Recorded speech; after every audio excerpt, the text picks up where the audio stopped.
lakle Inspector tayai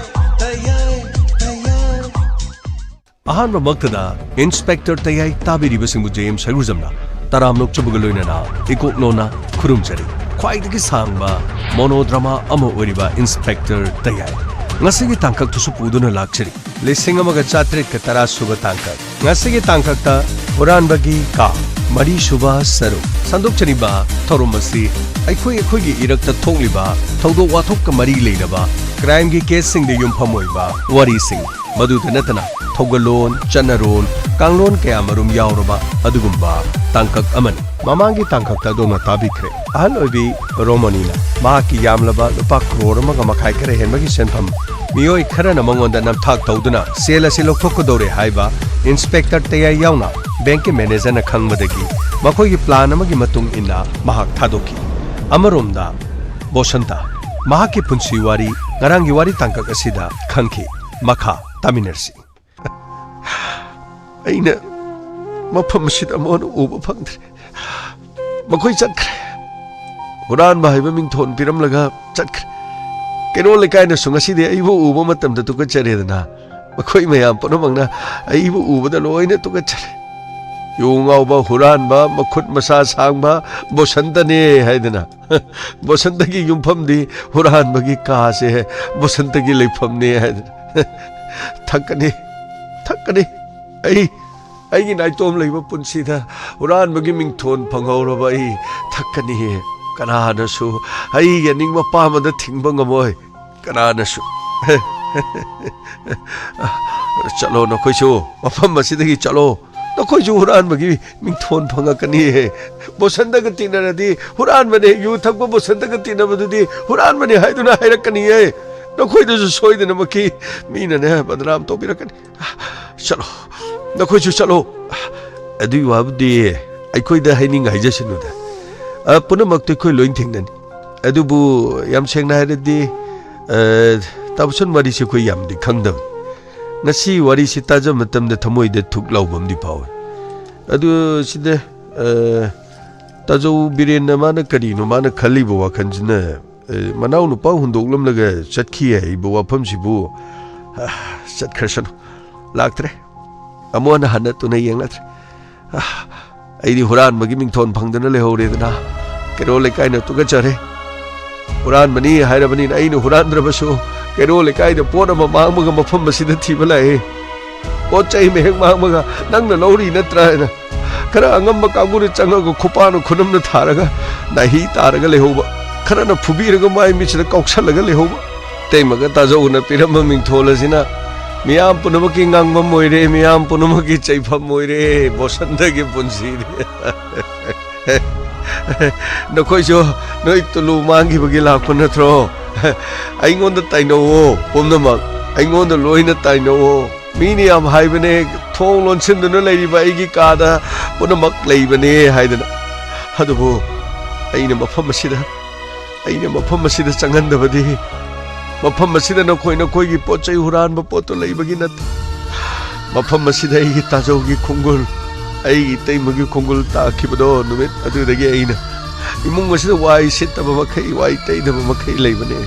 chakhum mai haudo ingkhola se pot thadaban ai Huran banati he ai gi Huran bagi kaane hari mase ai Huran banati he tabsa tarobudu wari sham thono nungai ki ai khoina khallu basiga tabsan waro yade tabsan da tulu mangmagi khoi lakpu na ti tabsan kange na khoi me hamna khalli bo khan ai loi ni khange na khoi lekai stige ai bu tan tho ke ai su noi me am khanaraga karino tan tho ke ai su dum tan tho ai madu dai karim da chingna ba leiti punsi se kai doru de no si gara su yare hingli ba hebdani hingba mane hingli ba punsi sida aina ne karim tai waro ba karim ta leiti aina hari bas ai karim ta waro ba leiti ai de yong au bane ai de Huran bane isano Huran dra basu Huran bagi mingchat phangli ba ai Huran bane ai Huran bane ai Huran bane तादे वाफम से खरम तो खने की हेक्तमक इसानसु हेक्ता चैजबगी तबक तो बिनु खंद्रिङैना दु हुजिकान दिवारी से तारमनिना अखोइसु दुम नुंगाइतबदि दुम फाउ याइजरि यारगदि थाङै सेंना कइनो केरो लेकाय मयाम खनरगा वादि लेमना ता मीम द मरम चादने हेक्ता मरान सिबजु हेक्ता पंगया याबना तियाइजरि हौजिकति ताबुसंतगी वाफम से आइसु ताजरि तसेंना हाइबदि नानाव खोय हानदि खोय कइम खंजरम अदि यामना हाइबदि खोयसु मतममदि ngौसनबा निसा चाबायदु ओरमे अदि यामबा हुजिकति खोयसु पुनमक्तु लोइने लेपलगा इसागी ओइबा हिंगबदा सेल चंग सेन तांदबा यादि सुदबा नुमदबा यादिना हौजिदि खोयसु लेजरिसिन अदुगे यामबागी वाफम चो खोय ताजगे यामबागी थमोय सोपो वाफम दुसु खोय लोइन खंजगे यामबसु अखोयगा लोइनरगा अनौबा पुनसिगी मरेल अमा लेननबैदमक्ते यामबागी दमक्ते खोय तसेंना मतेंग पांजगे इंजिनदगी हौरगे थबक सुब खोटपदगी अदुगा मरु मरांगदगी योनबदगी पुनमक सिंगसे यामबना लेपता नाकंदा दुम लेपियुसे अखोय पुनमक सिंगदु यामबा खोय लोय होनजगे इनाउ द्रुबगी वाफम तारुबदा पुनि नुक्से इनाउगी वाखलोंदो आई याम थागल अदुबु आई मफम सिदा कनामता संगनबा पामते मफम से यामबगे तेमगना खुंगुन तारम मफम अदुगुम मफम सिदै अतोप कनामतगी खुंगुन ताहनबसु पामते मखोइना इबो मफम असिदा होंदोकपिरमलबन मखोइगी खुदोंचाबा येंगबो ओरबसु खुदोंचादबो ओरबसु आइगा लोइना निंगदबदगी आइगा तिना निंगदब आइगा पुनिंगदबदगी आइबो होंदोकलमलगा चरखरबन आई मखोइदा आइगी पुंसि मरेलसे आई चप चाना खंगनबा पाम आइना लेखा ताबो ओरगा मखोइबो पेनबदो आई मखोइदा आई उठपा पाम यामबा बसंता मुतंगाइ बि खोदे यामबना दुगुमाइ खलदि याररुइ याम सेंना हाइरदि यामबा मखोइदसु आई मी मनि अदुगा आइना तौबो ngambसु मसिनि हाइदना मेयक्सन उठपगी तंगाइ फदमम लेरि यामबना दुमाइना पुनिंग सोन्था लेरदि क्राइ यादोइनो यामबाइ दमक्ते अखोइ लेजरिस अखोइ तौबो याबा दुम तौजगे यामबना नति ममांग थोकिबा थौदोकसिंग लोइना काउथोलगा अनौबो पुंसि मरेलमदे हिंगननबगी यामबम तो होनसिगे दोरकी मीना हुरामनि हारेगा हुदी हुरांदने यामबा केदौदिनो अदुइ मिंथोंदुबु यामना पामना लौरिदुबु यामबु करिगिनो अमता हाइबियो पुरा अरोइनि यामबो बसंतना मदुदु वानिंग करिमता लेते नराव खैलि जरिसते खोइदिसने यामबु ngoi कोरिगो खोइजि लाइसे अखोइजु गौसनबा यामबो पुरा गौसनरकांदा खोइजि पुरा वाखनजि तारा लाइनेबा यामा मीना मतममदु करिनो मी केरो लेकाइगे पोचे हुरामदुबु खोइदा हारक्तरजु निचा चाबदा मीना नुसिनदुबदा खोइ ngakतने हाइनरिसे यामा मदुगि नमत करिमदु खनबिरुना यामना ngasai करिनो हाइबग मतमदा अस याम नुवाइतबा पोट हुरालि मोम मखादगी सेन हुरालि गान हारिदुबु यामा करि कानरुदगी मतमदो हाय तारि ब्रे नंगो हाय बसंता तारि ब्रे नंगो इतिमा करि हाइगे तिमा आई असदैदा मनिंगदा मोरक चार होनबदो मतोंदो खरगा लोइ कंसलमे अदैदा इना हंदकी जून जुलाई से नंगनबाना हौजिकतगी फेब्रुवारी मार्च यौद्रिगी मरकसे लिंथोरगदी मोरक तुइथेमा हायिंग जम लाउरगने अस हेकपा योनबदने तोना नुगाइगदोनि थेमा अदुगी दमक्तनि नरोना इसिंग जाइजरुबने यारे कदाइदगी ओइसु ओइरोइदोबदा थोक मोक्ता मोरokana इतेमा मोरक्तगी सुदुम हायिंग सेन फ्रेम फंगबा याइदुदि तेमा हाय नंगी मोरक्तनि मुंगसि हिंगबा याब्राने हा नाइना सिंग तंबदा चंगिबा कॉलेज की फॉर्म फिल अप तौबगी चंगिबा हाइरोर गाड़ी भाड़ा पियो अदुदगिदि फॉर्म फिल अप तौबदा लास्ट डेट ओइगदौरे करिनो याम हाइदैने मदै हेंदोकिदनमु नमानबगी बर्थडे ताई साक सनरुदोइनि कोइबा चलुदोइनि अदुगी गार्डन अदाई गार्डन दने याम तौदाइने इतेमा यामनबुदि चटफनते देतेमा मयामना सुम हौरकपदुदा यारिंगैदि आइदि चलरोइना फावबो चचद्रबनि इतेमा अदुबु मोइनमु आइगी बर्थडे दा मोइनमु पुथोमनिना मोइगी बर्थडे ताबदुदमु आइना ngamjaba kharamu puthokpagi wani tema इस कयादनो नि यंगने इबुंगो नंगी बर्थडे कयाम चावना तौरगे नंगी बर्थडे दुबो हा नंगी बर्थडे द मखैना करि तौरमगे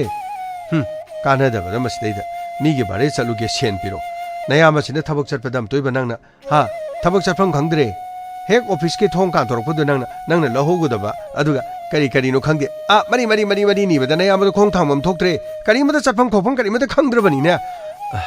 इतेमा अखोई ताजोना ꯄꯤꯔꯔꯣꯏ ꯍꯥꯏꯔꯒꯗꯤ ꯑꯩ ꯀꯩꯁꯨ ꯍꯥꯏꯖꯗꯦ ꯏꯇꯩꯃ ꯏꯇꯩꯃ ꯑꯩꯁꯨ ꯌꯥꯔꯤꯃꯈꯩ ꯍꯥꯏꯗꯅꯕ ꯍꯣꯠꯅꯔꯕꯅꯤ ꯏꯇꯩꯃ ꯑꯇꯩ ꯏꯃꯥꯟꯅꯕꯒꯤ ꯂꯥꯛꯑꯁꯨ ꯑꯩ ꯍꯥꯏꯗꯅꯕ ꯑꯗꯨꯝ ꯍꯣꯠꯅꯔꯒꯦ ꯑꯗꯨꯒ ꯏꯇꯩꯃ ꯑꯩꯅ ꯁꯤ ꯆꯦꯡꯒꯨꯝ ꯊꯥꯕꯁꯤꯡꯗꯣ ꯆꯦꯡꯒꯨꯝꯁꯤꯡꯗꯣ ꯍꯟꯗꯛꯇꯤ ꯂꯣꯏꯅ ꯁꯥꯠꯄꯗꯣ ꯏꯇꯩꯃ ꯏꯇꯩꯃ ꯑꯗꯨ ꯌꯣꯟꯕꯒꯤ ꯄꯩꯁꯥꯗꯣ ꯄꯨꯟꯅ ꯀꯌꯥꯃꯨꯛꯇꯤ ꯁꯤꯠꯀꯦ ꯏꯇꯩꯃ 이씨 ꯅꯪꯗꯤ ꯅꯪꯒꯤ ꯆꯦꯡꯒꯨꯝ ꯑꯄꯠ ꯑꯁꯥ ꯈꯔ ꯑꯩꯉꯣꯟꯗ ꯌꯣꯜꯂꯣ ꯀꯥꯏꯅ ꯄꯤꯔꯛꯄꯗꯨ ꯁꯦꯟ ꯄꯥꯔꯤꯕ꯭ꯔꯣ ꯅꯠꯇꯦ ꯅꯪꯅ ꯅꯌꯥꯝꯕꯗꯒꯤ ꯁꯦꯟꯒ ꯂꯧꯔꯤꯁꯤ ꯅꯪꯒꯤ ꯆꯦꯡꯒꯨꯝꯒꯤ ꯑꯄꯠꯄꯗꯨꯒꯤ ꯄꯩꯁꯥꯁꯤ ꯂꯧꯔꯤꯅꯤ ꯁꯤꯅꯤꯅꯦ ꯏꯃꯥꯏ ꯄꯦꯝꯃ ꯀꯌꯥꯗ ꯉꯛꯈ꯭ꯔꯕꯅꯣꯅꯦ ꯃꯥꯒꯤ ꯁꯦꯟꯒꯤ ꯋꯥꯔꯤ ꯁꯥꯔꯨꯕꯗ ꯆꯦꯡꯒꯨꯝ ꯑꯄꯠꯄꯒꯤ ꯋꯥꯔꯤꯁꯦ ꯍꯧꯗꯣꯔꯛꯏꯅꯦ 이봉아 너희 망아리네 농아리세야 너희 망아리네 이때마 아이디 이참참나 쟁금도 kaya sitke나 좀 항저버니 이때마 아이 셀 파버기 와나티 야래 쫄로 따닝데 쫄로 아이다 고 따닝데 오이다 파다바 강진내다바 사라다나 에이 아코주 짝사이네 피셀레 아코주 루헨 로인 강이 까나나 까리 칼리 까나나 까리 소로 홀리 해봐 아코이 로이네 강이네 나 코에메 юм실레는 까리부 까나리게 오이로이도 파라도 인콘자 마나마싱 khara tharaga nang sigi tharaiba manamasing gi sen tumje ibungo adu leirauga har leirauga vitamin leirauga maduna nayamana office ka bada halakpada leiriba tawriba mayamsi maru marang singsibu nongthaktagi thadarakpurane nongthaktagi thadarakpro asi oinabo honabada kayam changgeba ibungo tawbiranu karimata nayamba lakpadane manamasing maru marang gaido amata tapiran oisu oiredoba chengum maru leibagi adagidi tay mana masing thari sigi har leibagi maningdi yen khara lori sigi yerum khara phajabudun hana in loktho charubudu is yerum loktho charami masa olhan ge tawbani nangna kari nayamada kari tamba kari tamge ba tima adudi aina yerumdo macha olhalaga mathang khara longthok sirana tawba tima aisu college apni firon keido tajawdu sum haibudu ngamdaba अदेदा येंदु मसा खरा कोहलगा अदु योलगा इनि येंदुना फिरोन खरा लेसिरना इनि सुम खलुबा इस इबुंगो नंगने लौगे हारगना लोय लौरोन हे नंगने येंदो लोयरो नंगना थंदो होनरो यारदे खोद हाइबिरनु नि इबुंगो अदुदि नतदना इस येन मरुम खरा दो लौरो गानु मरुम खरा सारो बैसु येन खरा इस साथोइगा थक्तोइगा आई थन चाब्रने येन मरुम थोंगमदुबु आई थन चाब्रो आई थन चाब्रा नंग याउदब्राबा तेमा आइदि इचम चमना सुम हाइजबनी तेमा ननाउगी मफमजे तेमना लाना लौबिरो माल चलो हे आदा करी खंगदना मो नुक्सीबा सादना मो तौबिरनो इबुंगो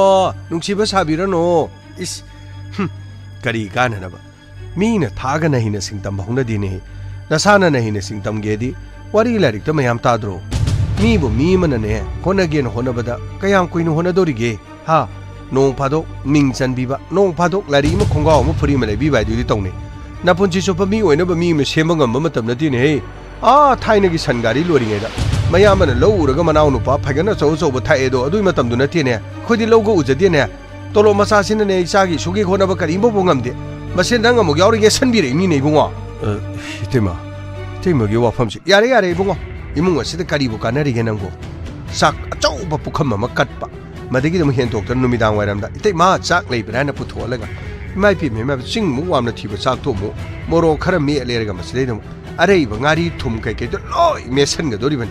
मदगी दिमो इस्मागे मनुंग दे तो मा चारम दाइदगी सरावान मदि येरुम दो फदर तौरगा तेलौ मना चना मना हापगा अमुक तोइबा ऑमलेट का दो पराक लावै हौई अखोइने साबा कांददी इरोन हाउतना साबदा खुद गाड़ी थुमनम बीमा लेतब मतम अदुददी येरुम चासिगानि येरुम बुथोरप नतिने इतिमा इतिमना चानिंगदि दुम हाइबदा ननाउना करिमता हाइगदबसु लेति चलो आइदो चलो करी खंगन गांगिनो वा गांगी खुदिंगे न चिन्द खुमना न चिन्नि कन कलदना नंगना तौबबो इने करी खंगोय करी खंगोय कथेन चलुनी पोड अमता लेर सोन तपकिनि अरे मा पैसा हलकप्रो अदुदा नते सिदैदा युमगी मची सिदा Sen खितंगा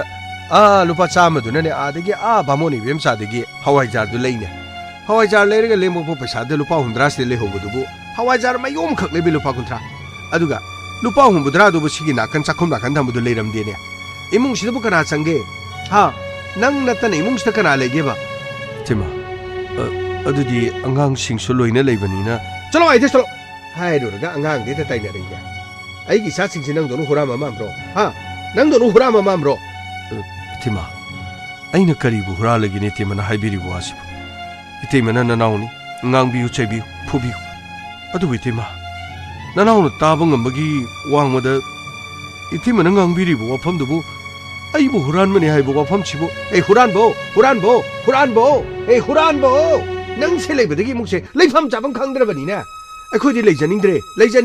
하이엔 콩다네 아돔 게들어 tum보 오이나 틸라가 아돔 레이가 노리바 낭니 묵세 떡자리지보 까리노 나무 칸드로 하 송초 소드나 유키 농당기 짝부 칸마마문 깔레 마두두기 헨톡트나 마시다 나야마디게 목 라웅니 아이고온드게 목 라웅니 юм시드게 목 호니 mon makhadi bungo karim to thamba ya banati acha thakti hairun ima haipi mi mai pima khajik tang kana ba pot amatang leibada kanana pai ge habe teima aina pai aina ui aina tawi aina season adu ngak ta natro adu bi tema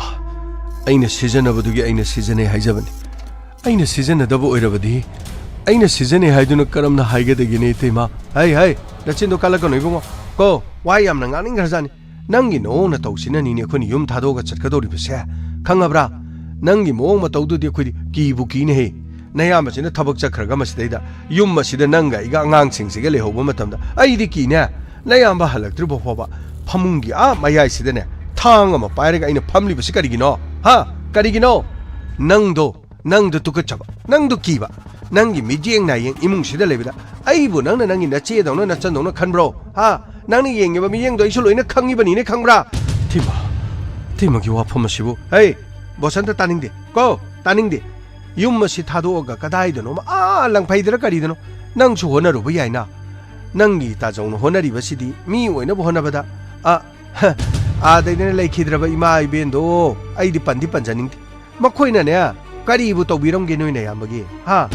lyric Kharga तमलमदे graduate पास तौरमदु खक्ता नत्रो मखा ताबदे थबकसि तौहनबो होनबदि कनानो से नबेमाइनो होनरिबा खंबरा नबेमाइनो होनरिबा खंबरा पुनमक चिंगदो सिदगिदि तोलो फंगेर इमुंग सिदा फमजादना नंगना चाक पुखम कत्तना चारिबा इथिमगी ngasiगी सगलोन इथिमगी ngasiगी वाफम ओ इबुंगो होजिकि नुक्सिरमरोइने असेंबा हाइरबनिना मीसि नुक्सिदबने होजिकि मतमददिने मीसिंगसे तुमिन लेबा खंगदना लेबा मदुगुमदुदे खोदि ngamjadre ओइजबदो ngamjadre अखोदि असेंबा हाइबा ताबा तिमा मसी फावदि तेमा बोइना आइगी मामंगनि हाइना खनसै आइगी इयामा तजौबिरेना महाकि लोइनबि ओइना लौरबसु आइनि इयामाबु आइगी अपोकप इपाबुम खनबगुम आइनि इतेमाबुसु आइगी इमागुम आइना खनजबन ओ इबुंगा यारे सिदिना बारो मखागी लीला नतिये सिदि बारो मखागी सेरियल लीला दु नते इबुंगो नखोगी आदा प्रेम कथा दुदि तौबिरुनो स्वाइदा प्रेम कथा तौबिरुनो नमाइदुबु इकाइ खंगदिने सूदन नोमदन मसिदे मीन चेक साब चली कोयला थाब चली पोलकते चलगे इबुंगो सापोन पाइरगने सापोन लौबियु सापोन मार्क्स माइदु उमनब मार्क्स कैथेन चतप मतमदा माइदु मार्क्स मु उपसलदि पुनमक लैना तिना दि गाथोपनि मार्क्स ना इबुंगो कोरोना मनुंग नत्रबसु खैरमन कैथेन दि योलिने मसम 10 कागा मैट्रिक थादोब 12 थादोब मी फावद पोट योलिने नोइना मसिना फैगद सुक मोरे हंगोइदनो चावरे हरगा मसे लौखतना कटकतना इबुंगो कीरेन हे अखोदि कीरेन थिमना हाइबिरिबो वाफमदुदा ननाउनो वारौजब मत लैथि अदुबि थिमना हाइरिबो वाफमदुदा ननाउबु मिटोप अमगुम अतोप इ अमगुम ननाउदि येंबिरिबो मिजिंग ngangbiribo wafam adubu हेट येंगदि कइनो तारिबो थौदो वाथों मैजन खंद्रो थोइसि ताद्रो न करिगि खंदे करिगि तादि इस नंगि नयामना इ लौरसु नंगना दे लौबु याबा नथिने खंब्रो तिमा करि वाफम नने दुबु ननाउदो वाफम अदुबु हाइबिरिबुदुबु हे हाइदि यादन हारिबा नसाना खंगक्तदि हे नमितुदु खुद चक थिले ताखदरनि बिंगो होजिक मतमसि करम मतमनो नंग खंब्रा ताद्रो कानदे बुंगो युम मसिदे नुक्सि चानना लेमिनसि हारदि नंगिसु नंगि थोकपा आइसु आइगि थोकपा अदुगो मसिमदि खंग नंगनगो होरे नयामदे गमु इतेमना ngangi खोलि गाने तमदने हे आई फतेगादि हाइगनुको आई हाइजासनो हारिसिनि तिमा आई करिसु तमजरो तिमा आइने तिमाबु आई तानिंगदे चलो आइदा को मी खुदिमंगने मसा मसागी महुम लोइना सानबन उचेक अमतने उचेक की मबाना महुम साबिबा नथि खंगब्रा नुक्सी खरबदो मरुमदगी ओपुरबसु मरुमदगी ओनबबु ओइरबसु मसानीदना 노마타네 마마나네 마사기다 마유음 사비다바니고 마콧 반다바 마사두나 컵컵컵 떨어 마친거 마콩타나 칼라가 노마기네 마북도 탄나바 차리바 강가브라 마기디 마풋 마세기당 소부야디 낭톡 삭도록버드나 마시데이다 티마 이티마 그리노 티미는 생각미리보 와품시 아이고 망라 따이방레이 때문에 떠오리버시 어이 그래도래 그이동나르게 동서 그이쇼 도디 아이 좀 나타이 뭐가 뭐 라우나리 강나리 와니 너코이니기 강나바 라우나바시 따바시 뭉치데네 아이디 와레 너코이니 각각 강나바도 이사 아니세 마밋 마마이셔 로이니 용같다나 오렌 바우버들의 강세 tum바도 바우 강이다 나티 낭보 와칸 카라 타오야도 용시다 레이리비니 낭수 마티엔 카라 빵드나디 레이베 아이드나 타조 아이슈 인콜 수리보 콜리바 떠리바 마얌시다 아이슈 호나자리 이엔 레이자리바 카라시기슈 나누 카라 레이리바 시기슈 마룸 코한다나 마룸다기 마차 아 야레 붕 마두 포나 먹도 아이 와세 아이 야암네 꼭시세 아이 타닝데 강가브라 너이기 나타이 뭐호이 너이 가나바 페파 떠보다 이 타닝데 ingond데도 돌콘 아이 나리버세 문나타 타조 나나오는 라라버스 타종나 동강비오 제비오 아이 그림부터 하이저로에 타조 낭기 와이 콘범시디 가리 하룬 더우나 툼그럼 떡토록보다디 붕어 낭나 떠고지 텄 나 타로이마 톤주보도 아두가 짝만 가나디 고 타조 아이 가리 떠조 하이버나 타조 아이 타종나 야나나바 펜하나바 아이 가리 떠조 하이버나 타조 야레 아이네 마두 마람데 짜가짜가 아이강나바 아이 빰디 와두 마카타란 고 아이네 하리버시 오 가사이데기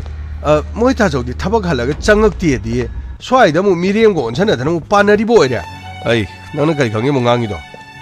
가리 강게 봐오 강자리 미기디 마나오누 빠이버시 야본테니 농치 그라바 오이네 투리엔기 첸 한간데 첸데 하버도 마탁뜨기디 마카탐나디 첸다버 나트로 첸다리바니나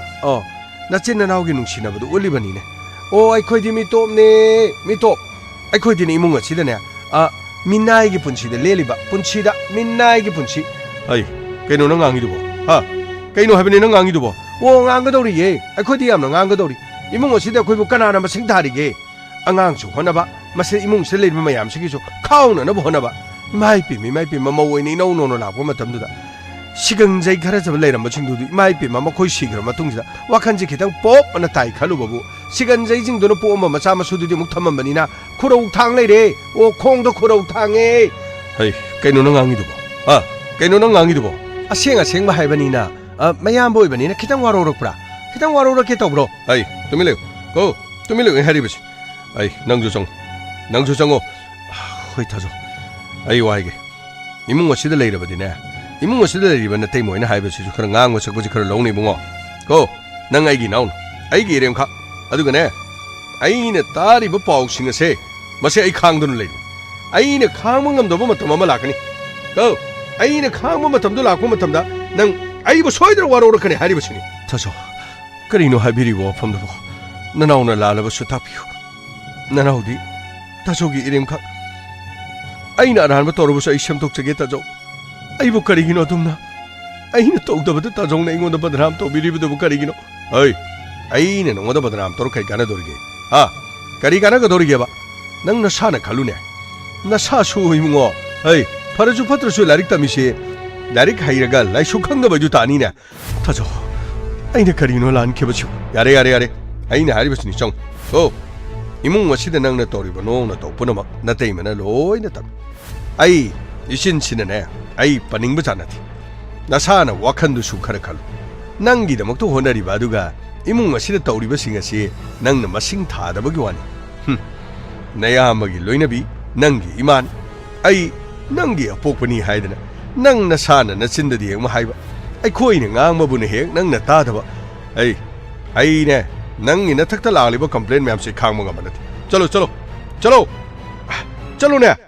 타조 나나오나 라라버수 앵몬다 딱비오 아이 샘독자버기 단자도 앵몬다 소이드나 비비오 아이는 앙리버 싱아시는 못나 칼루네 아이 낭 짝자리버 미머니네 콜레스 카라바 나히나 싱tam바다 인칼리버 박항 마사 마이버도 오이러번 아두버네 이름 खुदिमक्तसु 숨 ताक्तने लेगेदब नतेरा नसानसु खर खंगजो खंगलबरा मीने सुम तालगा करिनो आई वाई ngwaning आई वाई ngwaning di हारिबसि आई फिरोन चमुदो होंतोके फिरोन दो पुरो लाउने सोम दो फिरोन ने लाए करिसु कानेदबद मसिदैदा करि कानबा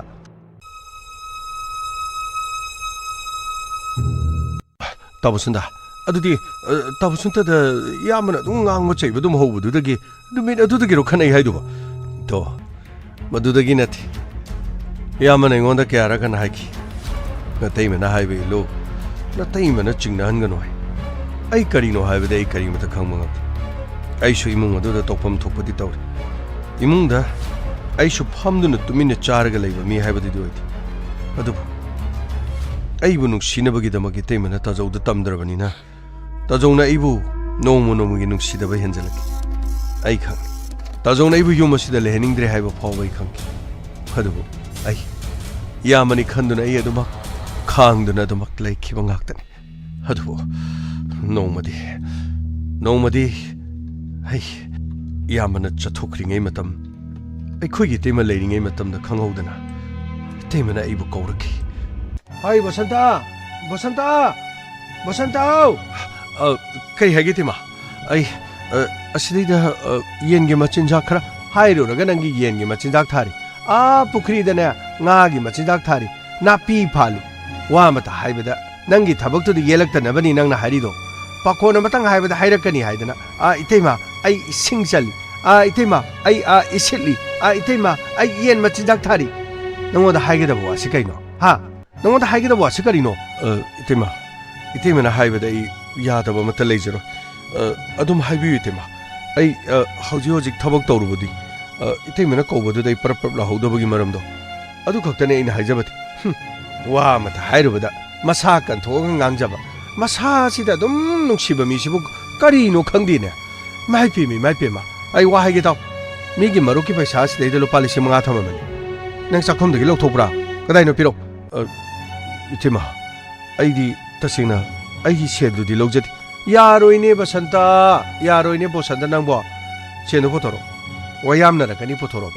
नंगना लौगे हाइरबसुने चो आई हाइगे लुपा 500 दे काइथोरगने लुपा 100 दे लौरो अदुगने अतै सेनजिंगदो पोरो आई सिदा चाक थोंगिबनिको आई वा हाइगे आ उतीदो पाथरमनि उती सौरिबनि नयामदो उती असंग चागे हाइदना आई वा हाइगे उतीदो मत लोसलुगे नंग सेनु पुथोगा थममुको वयामना गनो हारिसिन इतिमा आई सेलु लौदबा सेंगमनि हाइट नंग सेल लौरिदो मक्तदि सेल लौगेदि कइनो हा नंग ngangi करिनो नखचाइदो खुपांग थावरना नखचाइदो खुपांग थावरना तिमा न फुबिबदा आई करि स्वाइगेदबा लेते तिमा आई सेदुदि लौदबनि तिमा ओ अदुदि नंग चाइसे चारगे सिनिने आई ngasiना हानमनति इमुंग असिदने चाखुमदने सेन खजिक्तंग थममबदने हेक्ता लेरमदबा इमुंग असिदा लेरिबा नयामगी मसासिना हुरानचि थिंगमगद्रो हा हुरानचि थिंगमगद्राबा इतेमा आई अंगांगना लोवे हाइबसो आई करिमता हाइजदि आई नाना खालिबुदु खंगिने इमुंग असिदा इना कना लई हाइबा मतमदा नखोय ताजौगा इगा अदुगा नंगा अंगांग अनिसिदि अंगांग ओरिदना हा मखोय सेलगी बेलु मखोय खंगद्रो इतेमना थम्बम कावबगुम्बा खोटपा ओइरमसे इतेमा मुन्ना मुक्तदि यंबियो केदोबो ननाउदि आई मदुगी सेदु लौदि असेंबजे हाइबसी याद्रबनिने याद्रगना पुलिस ताकपा तारेदना पुलिस ताकपना ख्वाइदे फरनी नंग असेंबदो हाइगे हाइब्रो नंग हा असेंबदो हाइगे हाइब्रो नंगबो इतेमा आइना हाइजरिबसे सेंगमनि आई इतेमगी सेल आई लुपा 5,000 दि हाइरो नितेमा आई लुपा चपी अमा फावबा ngasi फावबा इतेमगी सेल आई लौबा लेति तो हाइरुरगा फाबा सारगा अदुदि आइसिना करि आइसे याम फत्तबिरो अमुता हायुने आइसे यामना फत्तबिराबा नंग पुलिस ता इना ताकलगने आई इसामा आई वासिंग आनिंगदेदको आई वासिंग आनिंगदेदको आई इतेमना पेनगेने हाइरबदि पुलिस ता ताके हाइरबसु ताकपि आई तेमा आई करिसु चिंगनबा लेति इतेमा चलोने हेनंगो मचिन छिकयादा थीरिबनोने असुक यामना मचिन थीबसिबो नंग आइना हारिबसिन नसाना खंगना पुथोके हाइब्रा अदुगने आई ꯅꯪꯒꯤ ꯐꯨꯔꯤꯠ ꯈꯣꯡꯒ꯭ꯔꯥꯎꯗꯨ ꯀꯣꯔꯣ ꯀꯣꯔꯣ ꯑꯣꯜꯂꯒ ꯊꯤꯔꯨꯆꯣ ꯍꯥꯏꯕ꯭ꯔꯥ ꯑꯃꯨꯛꯇ ꯍꯥꯏꯔꯣ ꯏꯇꯩꯃ ꯏꯇꯩꯃꯅ ꯐꯨꯔꯤꯠ ꯈꯥꯎꯗ ꯀꯗꯥꯏꯗ ꯀꯔꯤꯗ ꯌꯦꯡꯒꯦ ꯍꯥꯏꯕꯅꯣ ꯄꯨꯊꯣꯛꯄꯤꯌꯨ ꯅꯅꯥꯎ ꯀꯔꯤꯃꯇ ꯍꯥꯏꯖꯔꯣꯏ ꯐꯔꯦ ꯑꯗꯨꯗꯤ ꯅꯪ ꯌꯥꯗ꯭ꯔꯕꯅꯤꯅ ꯌꯦꯡꯕ ꯇꯥꯔꯦꯗꯅ ꯈꯪꯅꯦꯕ ꯂꯥꯎ ꯑꯩ ꯅꯪꯅꯦ ꯁꯤꯒꯤ ꯃꯄꯥꯟꯁꯦ ꯂꯩꯌꯨ ꯑꯩꯅ ꯀꯥꯁꯤ ꯂꯩ ꯅꯪ ꯆꯪꯁꯤꯜꯂꯛꯀꯅꯨꯀꯣ ꯅꯪꯗꯤ ꯆꯪꯁꯤꯜꯂꯛꯀꯅꯨ ꯍꯥꯏꯁꯤꯅꯤ ꯏꯇꯩꯃꯅ ꯆꯤꯡꯅꯕ ꯃꯐꯝ ꯈꯨꯗꯤꯡꯃꯛ ꯌꯦꯡꯕꯤꯌꯨ ꯑꯩ ꯀꯔꯤꯃꯇ ꯍꯥꯏꯖꯔꯣꯏ ꯏꯇꯩꯃ ꯀꯗꯥꯏꯗ 시다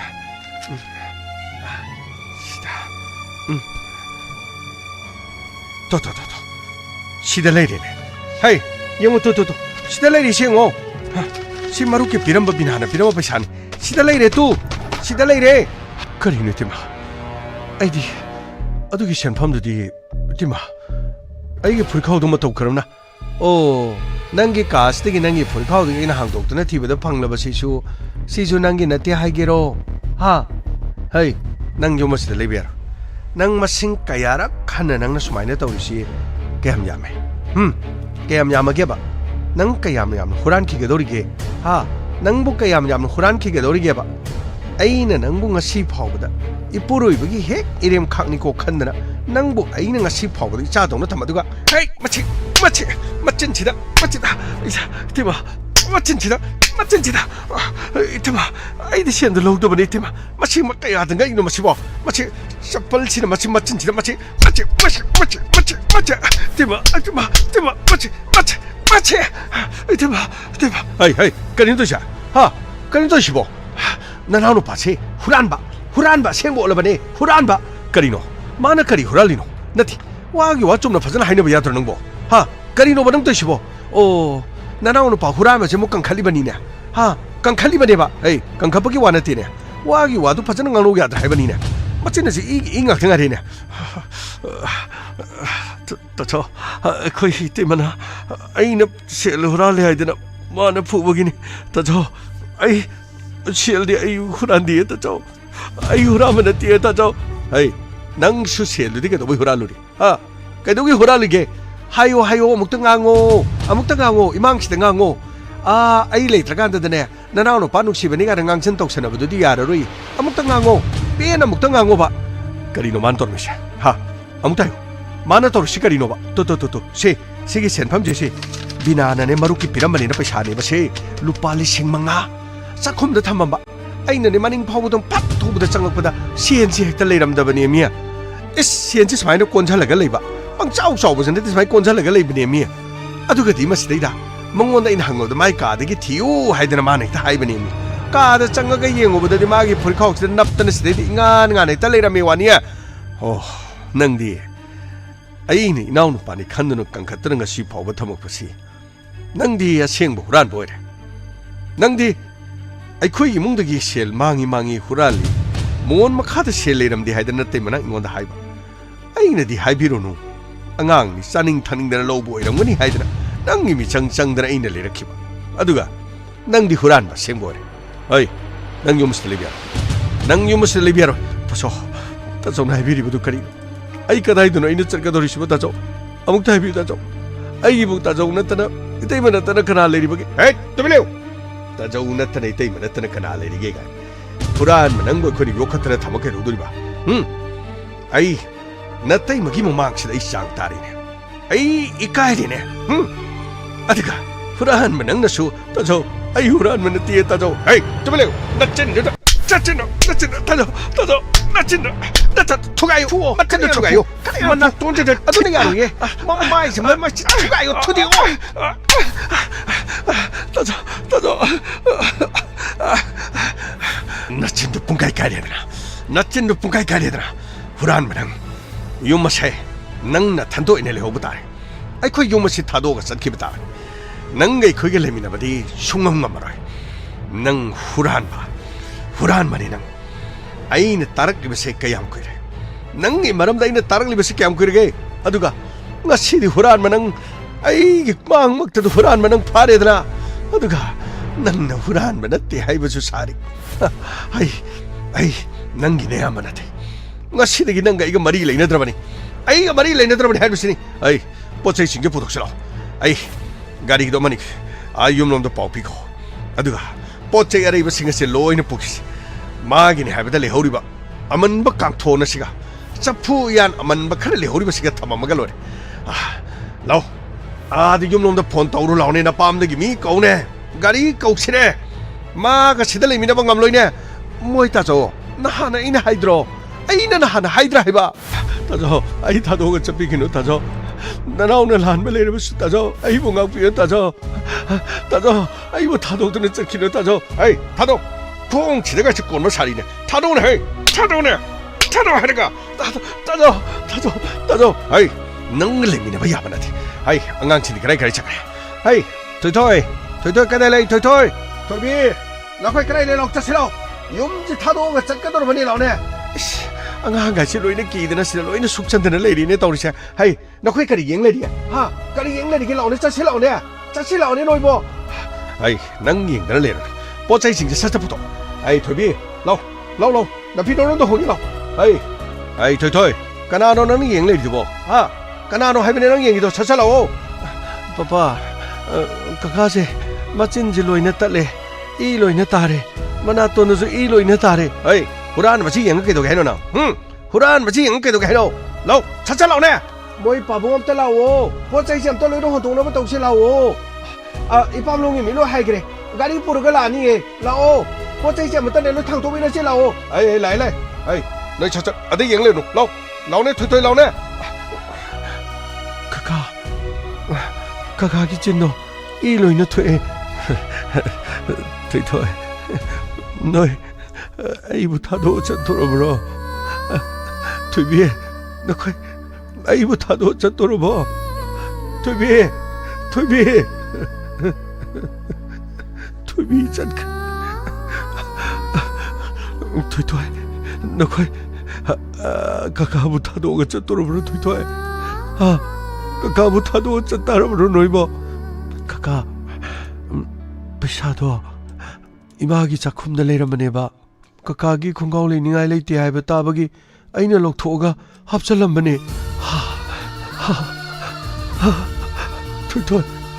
थोय अई पैसादो अइना लौथोकपनेना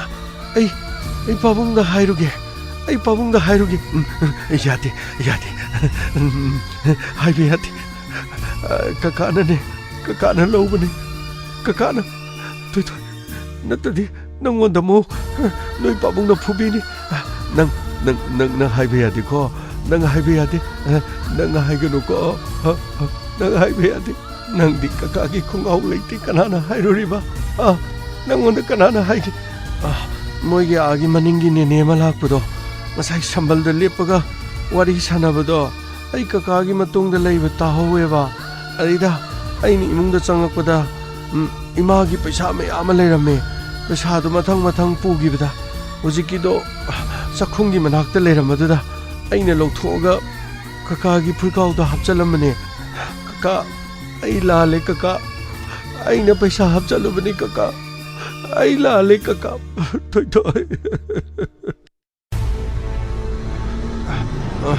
अखोई असोंगी मामोई मयाम लाइ ओइ नंग देदा केदौरिबा नमाना देदा पोचै लोइ छलैरि नंगना देदा हुरा मदुइ मनाक्तो लेदिगदौरिबा अदुमाइना हाइगनो अखोइ काकाजु हुराम नते हट मसिजु मिचंगा चंगिने करिनो मसे कइनो नोइगे नसे मसाजिदि मिचंग चंगे सोमदि सेनदि हुराम मदुना लेफम चाफम खंद्रे युम मै थादोरे ना लेरे करिनो अचित अकोम येंगदे लेरि इरुजब खरा लोनि ये तुमिंगेदा कंगन हाइदो खरा ये युमदा लेफम चाफम खंदे नोइना भाई दुलेत्रदि यम गुंदा थोयदाइने हई हुरामबा नंग यम फावगेदाइने नंजी खरा थिलमगे ngasidi lainine nate nakhoina lana ure aibu lana ugno chinglemba noina khalidi am lale hey chinglemba gaina nang kari thona gega kari thona akhoi cheda nang natta miyang jeng ai chum ai tokida mama adu tokno akhoi ka ga do pubi gano hai masiang to hado chinglemba noi to hai henge tokida 시터이다봐 후란만 낭고만쇼 너마이 놈이도 투가이기다 강라 아이 찔레바 라오네 보세 있으면 absolut 투실 라오네 까리로도 뭐그 달레이도 라라라 아이네 답답 프로그램니로 ꯍꯧꯒꯠꯄ ꯉꯝꯗ ꯂꯩꯔꯤꯃꯤꯗꯨꯗ ꯍꯣꯏ ꯅꯪ ꯍꯦꯛ ꯅꯁꯛꯇꯨ ꯅꯪ ꯀꯩꯊꯦꯜ ꯊꯣꯛꯂꯛꯄꯗ ꯍꯦꯛ ꯎꯔꯕ ꯅꯪ ꯑꯐꯕ ꯑꯣꯏꯔꯣꯏꯗꯕꯅꯤ ꯑꯗꯨꯒ ꯑꯩꯈꯣꯏ ꯂꯩꯀꯥꯏ ꯁꯣꯝꯗꯁꯨ ꯂꯥꯛꯄ ꯌꯥꯔꯣꯏ ꯅꯃꯥꯏ ꯅꯃꯤꯠ ꯊꯨꯒꯥꯏꯗꯅ ꯅꯪ ꯍꯥꯠꯇꯣꯛꯀꯗꯕꯅꯤ ꯍꯣꯏ ꯅꯣꯏ ꯁꯤ ꯁꯥꯒꯩꯁꯨ ꯑꯣꯏꯕ ꯌꯥꯕ ꯋꯥꯅꯤꯅꯦ ꯑꯩꯈꯣꯏ ꯑꯗꯨꯗ ꯑꯣꯏꯔꯗꯤ ꯅꯪ ꯁꯝꯗꯣ ꯑꯂꯛ ꯑꯂꯛ ꯇꯥꯒꯗꯕꯅꯤ ꯍꯣꯏ ꯎꯁꯤꯠꯇ ꯅꯃꯤꯠꯇꯨ ꯌꯦꯡꯉꯤꯗꯨ ꯀꯩꯅꯣ ꯅꯃꯤꯠꯇꯨ ꯌꯦꯡꯉꯤꯗꯨ ꯀꯅꯥꯗꯅꯣ ꯑꯩ ꯍꯨꯔꯥꯟꯕ ꯅꯠꯇꯦ ꯑꯩ ꯍꯨꯔꯥꯟꯕ ꯅꯠꯇꯦ ꯑꯩ ꯍꯨꯔꯥꯟꯕ ꯅꯠꯇꯦ ꯀꯥꯏꯅ ꯑꯦ ꯂꯥꯛꯑꯣꯅꯦ ꯅꯣꯏꯕꯣ ꯁꯣꯝꯗ ꯁꯤ ꯍꯥꯟꯅ ꯇꯧꯁꯤꯜꯂꯛꯑꯣꯅꯦ ꯏꯕꯥꯏ ꯒꯥꯔꯤ ꯃꯄꯣꯠ ꯑꯃ ꯑꯅꯤ ꯂꯥꯛꯑꯅꯤ ꯃꯁꯤ ꯇꯞꯇꯥꯏ ꯐꯨꯗꯣꯛꯑꯒ ꯌꯨꯝꯁꯦ ꯃꯩ ꯊꯥꯗꯣꯛꯑꯒ ꯌꯨꯝꯗꯨ ꯃꯅꯨꯡꯗ ꯀꯣꯛ ꯂꯪꯁꯤꯜꯂꯝꯃ ꯂꯣꯏꯔꯦꯗ ꯃꯁꯤ ꯍꯣꯏ ꯍꯣꯏ ꯍꯣꯏ ꯌꯥꯗꯦ ꯌꯥꯗꯦ ꯂꯥꯎ ꯄꯨꯂꯤꯁꯅ ꯍꯣꯔꯦꯟ ꯑꯃꯨꯛ ꯕꯦꯔꯥ ꯕꯦꯔꯤ ꯇꯧꯔꯛꯀꯅꯤ ꯂꯥꯎ ꯁꯤ ꯄꯣꯠ ꯆꯩ ꯂꯧꯊꯣꯛꯁꯤ ꯂꯥꯛꯑꯣꯅꯦ ꯅꯣꯏꯕꯣ ꯂꯥꯛꯑꯦ ꯂꯥꯛꯑꯦ ꯚꯥꯏ ꯑꯩꯈꯣꯏ ꯂꯥꯛꯄꯗ ꯊꯣꯛꯂꯛꯄꯗ ꯅꯪ ꯁꯤ ꯂꯩꯔꯝꯃꯗꯤ ꯅꯪ ꯃꯃꯥꯏ ꯃꯃꯤꯠꯁꯤꯒ ꯃꯃꯥꯏ ꯃꯃꯤꯠꯁꯤ ꯀꯥꯏꯗꯤ ꯂꯣꯏꯅ ꯀꯥꯏꯔꯦ ꯇꯧꯁꯤꯗꯤ ꯃꯆꯤꯟꯒꯥꯏꯁꯤ ꯂꯣꯏꯅ ꯀꯥꯏꯔꯦ ꯅꯣꯏꯒꯤ ꯏꯕꯥꯏꯅ ꯐꯨꯕ ꯌꯥꯕ ꯐꯨꯕ꯭ꯔ ꯃꯥꯜꯂꯦ ꯃꯃꯥꯏꯁꯤ ꯀꯥꯎꯁꯟꯒꯗꯕꯅꯤ ꯃꯌꯥꯁꯤꯗ ꯈꯣꯡꯄꯥꯛꯁꯤꯅ ꯍꯣꯏ ꯀꯀꯥ ꯀꯀꯥ ꯊꯣꯏꯊꯣꯏ ꯆꯠꯂꯣ ꯅꯪꯁꯨ ꯆꯠꯂꯣ ꯑꯩ ꯁ꯭ꯋꯥꯏꯗ ꯁꯨꯝ ꯂꯩꯍꯧꯔꯒꯦ ꯆꯠꯂꯣꯀꯀꯥ ꯂꯥꯟꯗꯕꯅꯦ ꯀꯔꯤꯒꯤꯅꯣ ꯀꯀꯥ ꯃꯣꯏꯅ ꯀꯀꯥꯗ ꯐꯨꯔꯤꯁꯤꯕꯨ ꯀꯔꯤꯒꯤꯅꯣ ꯊꯣꯏꯊꯣꯏ ꯆꯠꯂꯣ ꯑꯩꯒꯤ ꯅꯥꯛꯇ ꯂꯩꯔꯅꯨ ꯆꯠꯂꯣ ꯀꯀꯥ ꯑꯩꯅ ꯂꯥꯟꯕꯅꯤ ꯀꯀꯥ ꯑꯩ ꯑꯩꯈꯣꯏ ꯄꯥꯕꯨꯡꯗ ꯍꯥꯏꯒꯦ ꯅꯪ ꯍꯥꯏꯕ ꯌꯥꯗꯦ ꯅꯣꯏ ꯄꯥꯕꯨꯡꯗ ꯍꯥꯏꯕ ꯌꯥꯗꯦ ꯑꯩꯉꯣꯟꯗ ꯐꯨꯔꯤꯁꯤ ꯎꯔꯕ꯭ꯔꯥ ꯅꯪꯉꯣꯟꯗ ꯑꯃꯨꯛ ꯐꯨꯒꯦ ꯍꯥꯏꯔꯛꯀꯅꯤ ꯅꯪ ꯌꯥꯗꯦꯀꯣ ꯅꯣꯏ ꯄꯥꯕꯨꯡꯗ ꯍꯥꯏꯒꯅꯨ ꯑꯩꯅ ꯍꯥꯏꯔꯤꯕꯁꯤ ꯅꯣꯡꯃ ꯀꯀꯥꯅ ꯁꯣꯏꯗꯅ ꯍꯥꯏꯒꯦ ꯍꯩ ꯅꯪ ꯑꯗ ꯑꯗꯨꯝ ꯂꯩꯒꯦ ꯍꯥꯏꯕ꯭ꯔꯣ ꯅꯪ ꯑꯗ ꯑꯗꯨꯝ ꯂꯩꯒꯦ ꯍꯥꯏꯕ꯭ꯔꯣ ꯂꯥꯎ ꯆꯠꯁꯤꯂꯣ ꯄꯄꯥ ꯑꯩꯈꯣꯏ ꯑꯪꯀꯜꯁꯤ ꯂꯥꯟꯗꯕꯅꯦꯕ ꯍꯩ ꯆꯠꯂꯣ ꯑꯉꯥꯡꯁꯤꯗꯁꯨ ꯑꯃꯨꯛ ꯍꯨ ꯀꯥꯝꯖꯗꯅ ꯃꯥꯅ ꯍꯩ ꯉꯁꯤꯗꯒꯤ ꯅꯪ ꯑꯩꯒ ꯃꯔꯤ ꯂꯩꯅꯗ꯭ꯔꯕꯅꯤ ꯏꯪꯈꯣꯜ ꯑꯁꯦ ꯅꯪꯅ ꯇꯧꯅꯤꯡꯕꯗꯨ ꯇꯧ ꯑꯗꯨꯒꯅꯦ ꯌꯣꯟꯕꯗꯤ ꯌꯥꯔꯣꯏ ꯏꯪꯈꯣꯜꯗꯤ ꯅꯪꯒꯤ ꯅꯃꯤꯡꯗ ꯂꯩꯇꯕꯅꯤꯀꯣ ꯅꯪꯅ ꯁꯤꯗꯩꯗ ꯂꯩꯅꯤꯡꯕ ꯃꯇꯝ ꯈꯔ ꯁꯤꯗ꯭ꯔꯤꯐꯥꯎꯕꯗꯤ ꯂꯩꯕ ꯌꯥꯗꯦ ꯑꯗꯨꯒ ꯏꯪꯈꯣꯜꯁꯤ ꯌꯣꯟꯒꯦ ꯈꯣꯠꯀꯦ ꯍꯥꯏꯕꯗꯨꯗꯤ ꯄꯇꯥꯗꯤ ꯍꯩ ꯑꯩꯒꯤ ꯃꯤꯡꯗ ꯂꯩ ꯈꯪꯕ꯭ꯔꯥ ꯑꯩꯒꯤ ꯃꯤꯡꯗ ꯂꯩ ꯅꯪꯅ ꯏꯪꯈꯣꯜꯁꯤ ꯌꯣꯟꯕꯒꯤ ꯅꯇꯤꯛ ꯅꯄꯥꯗꯤ ꯅꯪꯅ ꯅꯄꯨꯟꯁꯤꯗꯁꯨ ꯉꯝꯃꯣꯏ ꯂꯥꯎ ꯆꯠꯁꯤꯂꯣ ꯑꯁꯨꯝꯅ ꯑꯩꯕꯨ ꯅꯨꯃꯤꯠ ꯑꯗꯨꯗ ꯍꯨꯔꯥꯟꯕꯒꯤ ꯃꯤꯡꯊꯣꯟ ꯄꯤꯔꯒ ꯊꯝꯍꯝꯈꯤ ꯏꯪꯈꯣꯜ ꯑꯁꯦ ꯑꯩꯒꯤ ꯃꯤꯡꯗ ꯂꯩꯇꯦ ꯑꯩꯒꯤ ꯃꯤꯡꯗ ꯂꯩꯔꯝꯂꯕꯁꯨ ꯑꯩꯅ ꯏꯪꯈꯣꯜ ꯑꯁꯤꯗꯤ ꯈꯛ ꯌꯣꯜꯂꯣꯏ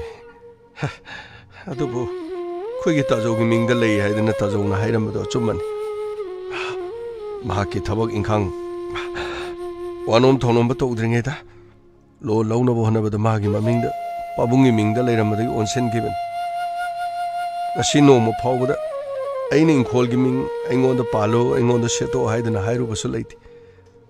ꯍꯥꯏꯒꯦ ꯍꯥꯏꯕꯁꯨ ꯈꯜꯂꯨꯗꯦ ꯍꯨꯔꯥꯟꯕꯒꯤ ꯃꯤꯡꯊꯣꯟ ꯐꯪꯍꯧꯔꯕ ꯀꯩꯔꯣꯜ ꯂꯩꯀꯥꯏꯅ ꯇꯨꯀꯠꯆꯔꯕ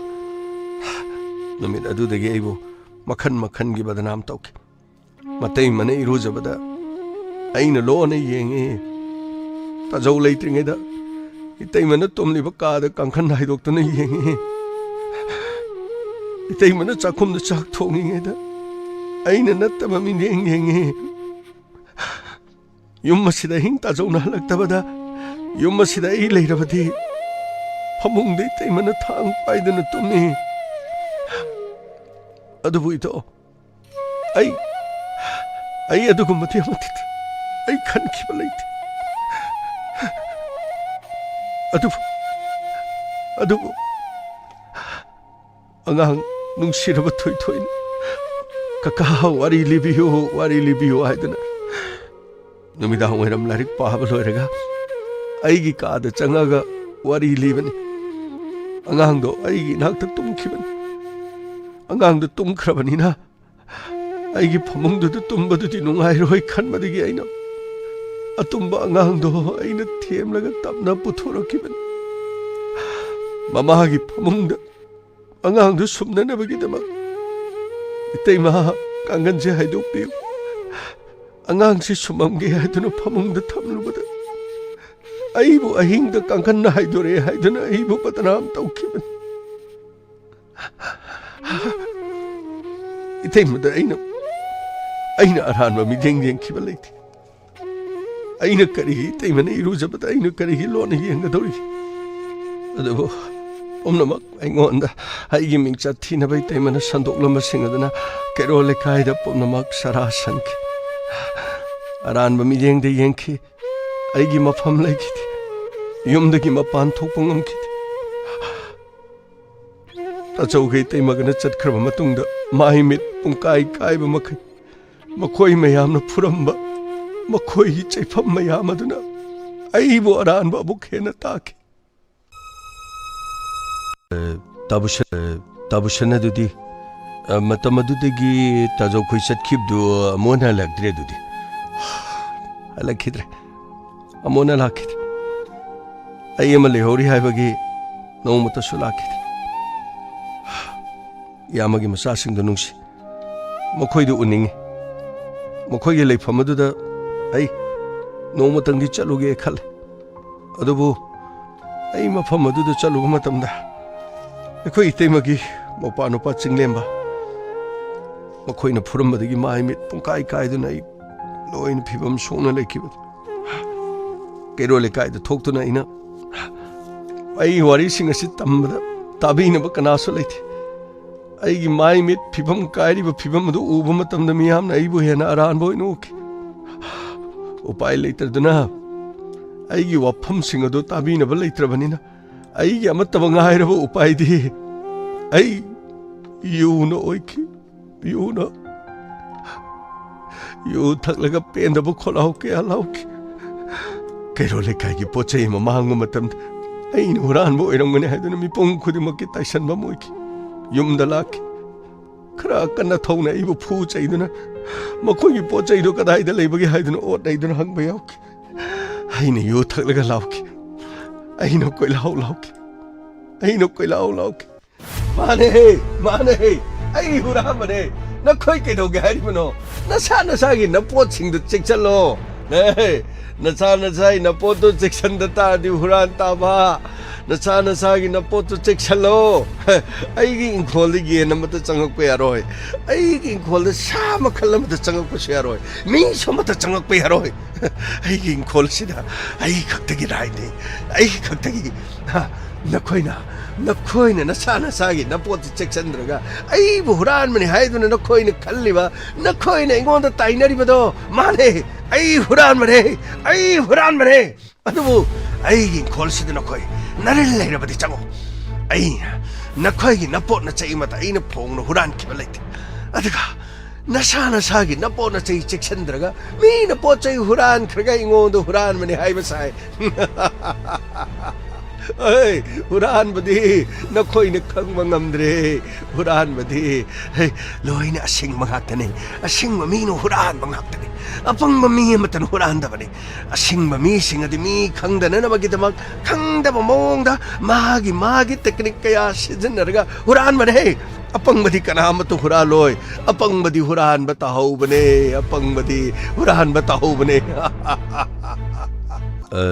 ꯇꯥꯕꯨꯁꯟ ꯅꯍꯥꯛꯀꯤ ꯋꯥꯔꯤꯁꯤ ꯇꯥꯔꯨꯕꯗ ꯑꯣꯟꯊꯣꯛꯅ ꯅꯨꯡꯉꯥꯏꯇꯕ ꯑꯩꯗꯤ ꯑꯣꯏ ꯑꯗꯨ ꯇꯥꯕꯨꯁꯟ ꯅꯅꯥꯎꯈꯣꯏ ꯂꯩꯖꯔꯤꯁꯤ ꯇꯥꯕꯨꯁꯟ ꯑꯃꯨꯛꯇ ꯅꯅꯥꯎꯈꯣꯏꯁꯦ ꯑꯃꯨꯛꯇ ꯊꯥꯖꯕꯤꯌꯨ ꯑꯁꯨꯛ ꯀꯨꯏꯔꯕ ꯇꯥꯕꯨꯁꯟꯒꯤ ꯋꯥꯔꯤ ꯃꯌꯥꯝꯁꯤ ꯀꯅꯥꯒꯨꯝꯕ ꯑꯝꯇ ꯇꯥꯕꯨꯁꯟꯅ ꯁꯥꯕ ꯅꯠꯇꯦ ꯑꯩꯈꯣꯏ ꯂꯣꯏꯅ ꯇꯥꯖꯔꯦ ꯇꯥꯕꯨꯁꯟ ꯁꯤꯗꯒꯤꯗꯤ ꯅꯅꯥꯎ ꯙ꯭ꯔꯨꯕ ꯂꯩꯔꯤꯉꯩ ꯃꯇꯝꯗ ꯇꯥꯕꯨꯁꯟꯒꯤꯅꯦꯅ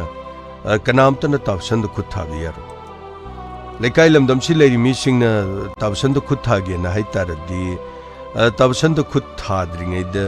ꯑꯩꯉꯣꯟꯗ ꯍꯥꯟꯅ ꯈꯨꯠ ꯊꯥ ꯇꯥꯕꯅꯤ ꯀꯔꯤꯒꯤꯅꯣ ꯙ꯭ꯔꯨꯕ ꯀꯔꯤꯒꯤꯅꯣ ꯅꯈꯣꯏꯅ ꯑꯩꯒꯤꯗꯃꯛ ꯄꯥꯝꯕꯣꯝ ꯇꯤꯡꯂꯤꯕ ꯀꯔꯤꯅꯣ ꯑꯩꯒꯤ ꯄꯣꯛꯃꯤꯟꯅꯕ ꯏꯉꯣꯏ ꯆꯥꯛꯂꯨꯛ ꯑꯃꯒꯤ ꯄꯨꯈꯝꯗ ꯆꯥꯃꯤꯟꯅꯔꯛꯄ ꯑꯩꯒꯤ ꯏꯌꯥꯝꯕꯗꯨꯅ ꯑꯩꯒꯤ ꯆꯤꯟ ꯃꯥꯏꯁꯤ ꯀꯥꯏꯕ ꯃꯈꯩ ꯐꯨꯔꯒ ꯃꯈꯣꯡꯗ ꯇꯣꯡꯕ ꯆꯄꯜꯂꯗꯨꯅ ꯃꯥꯏ ꯃꯤꯠ ꯈꯪꯗꯕ ꯃꯈꯩ ꯀꯟꯁꯤꯟꯗꯨꯅ ꯉꯁꯤ ꯐꯥꯎꯕꯗ ꯑꯩꯕꯨ ꯍꯟꯅ ꯇꯨꯅ ꯌꯦꯡꯂꯝꯗ꯭ꯔꯒ ꯅꯈꯣꯏꯅ ꯑꯩꯒ ꯀꯔꯤ ꯊꯣꯛꯅꯕꯒꯤꯗꯃꯛ ꯅꯈꯣꯏꯅ ꯀꯔꯤꯒꯤꯗꯃꯛꯇ ꯑꯩꯒꯤꯗꯃꯛꯇ ꯌꯦꯡꯒꯗꯧꯔꯤꯕꯅꯣ ꯇꯥꯕꯨꯁꯟꯒ ꯑꯩꯒ ꯀꯔꯤꯃꯠꯇ ꯊꯣꯛꯅꯗꯦ ꯑꯗꯨꯕꯨ ꯇꯥꯕꯨꯁꯟ ꯃꯇꯝ ꯑꯃꯗ ꯑꯩꯈꯣꯏꯁꯨ ꯉꯥꯎꯁꯟꯅꯕ ꯑꯣꯛꯇꯕ ꯍꯥꯏꯕꯗꯨ ꯑꯣꯏꯈꯤ ꯑꯗꯨꯕꯨ ꯇꯥꯕꯨꯁꯟ ꯃꯤꯒꯤ ꯃꯥꯡꯅꯕ ꯍꯥꯏꯕꯗꯨꯗꯤ ꯑꯃꯠꯇ ꯇꯧꯈꯤꯗꯦ ꯑꯗꯨꯕꯨ ꯐꯠꯇꯕ ꯅꯤꯁꯥ ꯁꯤꯖꯤꯟꯅꯗꯨꯅ ꯑꯩꯈꯣꯏ ꯃꯇꯝ ꯀꯌꯥ ꯃꯥꯡꯍꯜꯂꯨꯔꯕꯁꯨ ꯃꯃꯩ ꯊꯪꯗ ꯑꯩꯈꯣꯏ ꯐꯠꯇꯕ ꯂꯝꯕꯤ ꯑꯗꯨꯗ ꯑꯃꯨꯛ ꯍꯟꯅ ꯈꯣꯡ ꯊꯥꯡꯖꯤꯜꯂꯔꯣꯏ ꯍꯥꯏꯗꯨꯅ ꯑꯩꯈꯣꯏ ꯏꯁꯥ ꯏꯁꯥꯒꯤ ꯁꯦꯟꯃꯤꯠꯂꯣꯟ ꯐꯒꯅꯕ ꯍꯣꯠꯅꯔꯤꯕꯅꯤ ꯇꯥꯕꯁꯟꯒ ꯑꯩꯒ ꯀꯔꯤꯃꯠꯇ ꯊꯣꯛꯅꯗꯦ ꯑꯗꯨꯕꯨ ꯇꯥꯕꯁꯟ ꯑꯩꯒ ꯇꯥꯕꯁꯟꯒ ꯊꯣꯛꯅꯔꯤꯕ ꯃꯔꯤꯗꯤ ꯑꯇꯩ ꯀꯔꯤꯁꯨ ꯅꯠꯇꯦ ꯀꯔꯤ ꯅꯪꯒ ꯑꯩꯒ ꯃꯔꯤ ꯊꯣꯛꯅꯕ ꯑꯇꯩ ꯀꯔꯤꯁꯨ ꯅꯠꯇꯦ ꯑꯗꯨꯗꯤ ꯀꯔꯤ ꯃꯔꯤ ꯊꯣꯛꯅꯔꯤꯕ ꯍꯥꯏꯌꯨ ꯀꯔꯤ ꯃꯔꯤꯅꯣ ꯊꯣꯛꯅꯔꯤꯕ ꯇꯥꯕꯁꯟ ꯁꯣꯏꯗꯅ ꯑꯩꯈꯣꯏꯅ ꯑꯗꯨꯝ ꯃꯇꯦꯡ ꯄꯥꯡꯒꯗꯕꯅꯤ ꯀꯔꯤꯒꯤꯅꯣ ꯅꯈꯣꯏꯅ ꯃꯇꯦꯡ ꯄꯥꯡꯒꯗꯧꯔꯤꯕ ꯀꯔꯤ ꯊꯣꯛꯅꯕꯒꯤꯅꯣ ꯃꯤꯑꯣꯏꯕ ꯍꯥꯏꯕꯗꯨꯒꯤ ꯃꯔꯤ ꯑꯗꯨ ꯊꯣꯛꯅꯕꯒꯤꯅꯤ ꯋꯥꯔꯤ ꯑꯁꯤꯒꯤ ꯃꯈꯥ ꯍꯌꯦꯡ ꯑꯃꯨꯛ ꯇꯥꯕꯤꯔꯁꯤ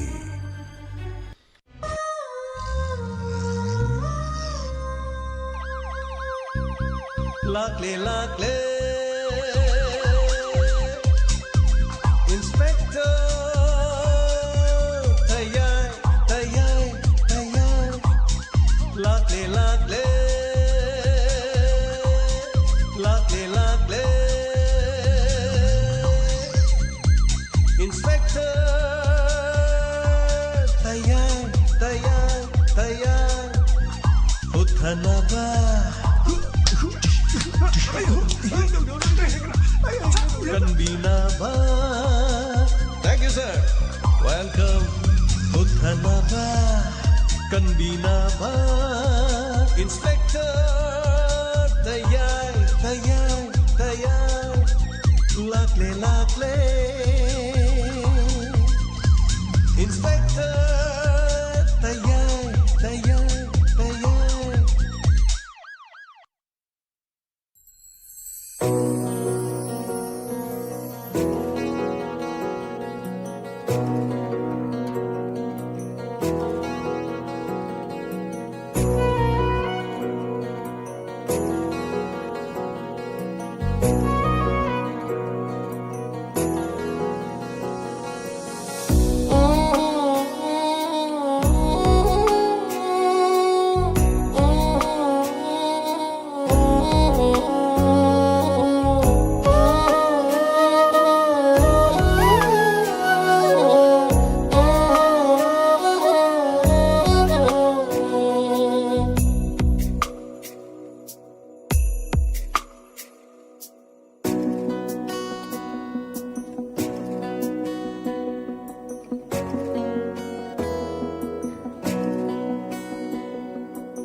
Hanana thagacharing asigi Inspector Tayay Lising amaga chatret ka tarasuba tangkak ta sandokjariba huranwagi ka marisuba saruk Nasigi tangkak sukamdok bibagi tabiriba sina bibirakpa feedback kara tentana pajabagi tanjado logjari Thagachari thormasadi hobiriba mioi sangwa chatruk chatret live telebiramba thagachari thank you so much radio da tabiriba masing lakngamdraba Punamakpu Thagachari, radio the Kayam Tabiri Habadudi, radio Sagi Signan Fangba Mafang Kodimakta, Ahing Chopatabiri Basing. Punamakpu Sikai Komnazari. TV channel Giri Ice Komda, Masagi Sandoksari Vatoramsi, Cable Network Ta Habatare Signansi Yaramagayaki the Vormal. Anyway, Haying Ayuk Adam Soydanayan. The ice comb the office the signan haitare tang vera toba male anyway thank you so much Thagachari anana asigi tangkak ti hobiri busing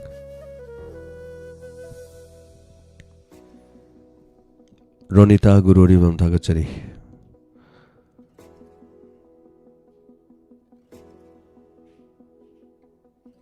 Brahmola Ishram Thagachari tabade dum tazi Minung ay tabagi live yaudo bani na tapir anyway live yaudra sudum tabir gaya id mit sarumam tez mala thagachari wari fazai thagachari tapirakba Laisram Indra Kumar Thagachari Anana Thagachari sir ana sounding na tumba yara roi na tapire kari di upaile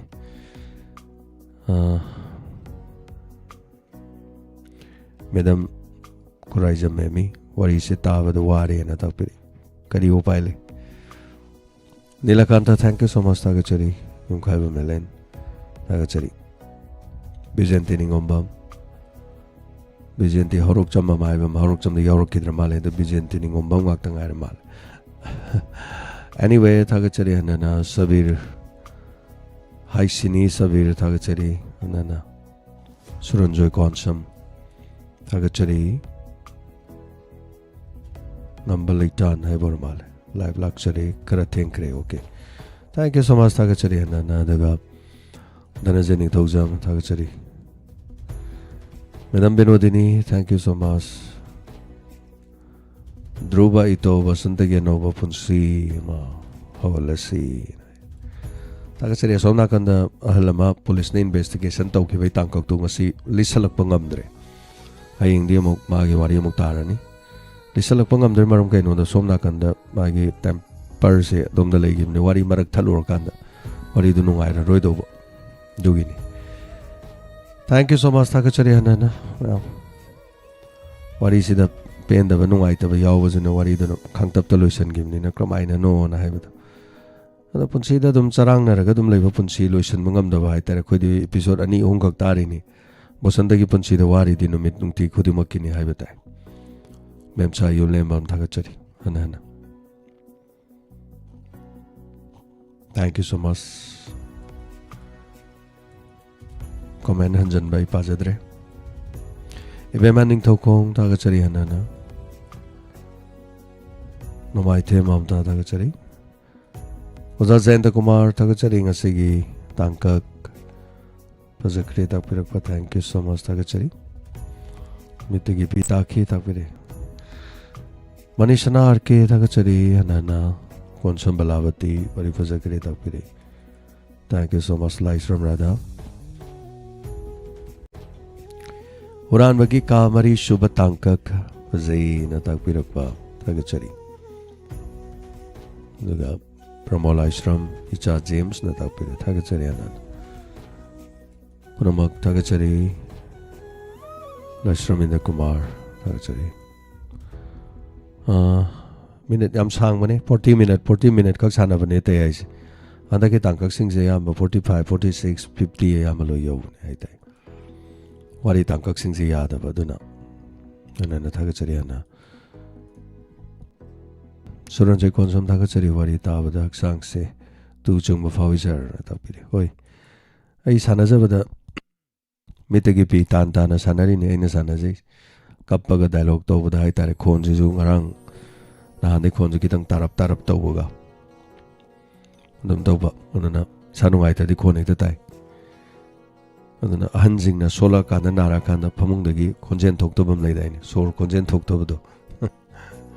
Chumjani migi pangan sola di konjen je dum thok to bajani khalo di miyo bagi punsi ai jini sin konjen na mang krabada ga heng mai ko konjen mang kradi ke dorni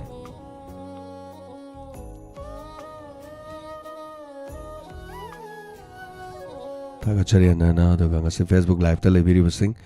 wang thoi sanam tagachari ta banungai sar ta piro ko thank you so much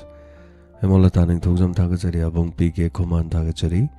Kamnam Santibla tagachari aduga Usam Sony tagachari Thank you Pakrudin Payazudin follower ubiba tagachari Sohil nasu follower ubiba Mohan Mayang lambam nasu follower ubiba gidama tagachari channel asida hanana tagachari live to yobiri bapunama kuduga comment section da comment pavangam jaudu basing namakuzu tagachari banana Joymati Devi Indu Wainam Ozala Ishram Radha tagachari Madam Benodini tagachari Bosanta Sava Kolongani, Bosanta Sava Kaptayati, Kaptayati.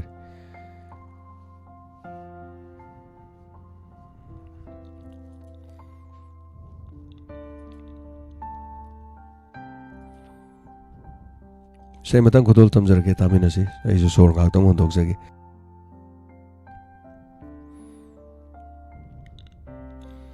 Ma'am हयेंग काउबीगनी को पयेंग लमदम तामना लेकिबसिंग दि तामख्रे नकना लेबिबसिंग दि काउबीगनो हयेंग से listener अमदि viewers की नुमितनी मसी करिगिदमक सिनजरिनो theorem से सिनबगिदमक अखोई पैसा फंगजदे अदुगा पैसा लाखफमजु लेते करिगी सिलिनो मयामगी सिलिने हाइतारे मयाम हाइजे कना कना मयाम हाइबदी ताबिरिबा अमदि येंगबिरिबा सिंगिदमक सिनजबा थोरम अदुना थोरमदि मचाने हाइबगी वाने सिलकपा मतमदा सेल थोम याम चंगी सिनजरगा लेंजरिबा लै परेंग येंगबिनबा लैत्रदि कैदोरुनी केजरिबा येंगबिनबा लैत्रदि कैदोरुनी थोंजरिबा लांगजरिबा मथेल चाबिनबा लैत्रदि करिगी थोंगबनी लाकनी नुक्सिबिबा कोंगाई कोंगाई लाकनी अखोइगी मी अदमक अदुबु थोरमसी मपुंग फाहनबगिदमक ताबिरिबा सिंगना हाइबा तारे पुनमक थबक लैबना लैरे अचिनबा लैबना लैरे लमदम तामखिबना तामख्रे अनकपा सिंगदी खंजिनदना हाइबा तारे ममांगदा चलुरे हंदकदि चलरोय हाइना खनबा यावबिबगिदि खंद्रे अदुगा थोरमसे अदोमगिदमक्तनि सिलिबसे अदोम हाइसी मी नते अदोमनी अदोमगिदमक सिनबा थोरमदा अदोम यावदबा हाइबसे थोरमदो मपुंग फादबा हाइबदो ओइगदोरिनी खुदोल थमजरी निंगथिरबा मैडम नंदिनी ना इबी विषय में एक इंस्पेक्टर तेगी मनुंग याव की विषय नि खुदोल तमजरी तामिनसी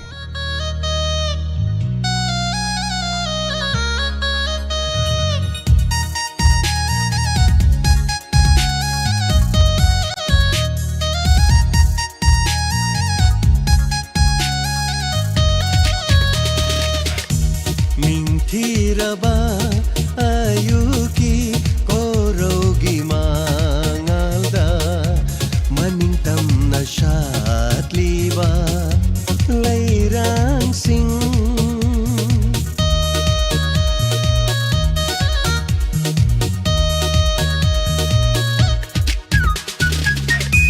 Ninghtiraba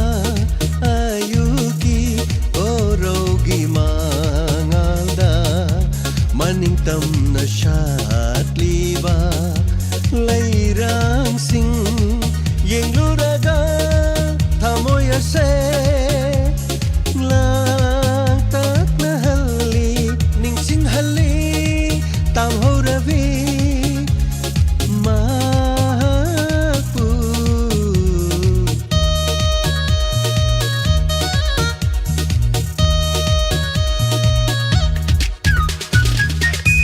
Ninghtiraba ayuki korogi mangalda maningtam na shatliba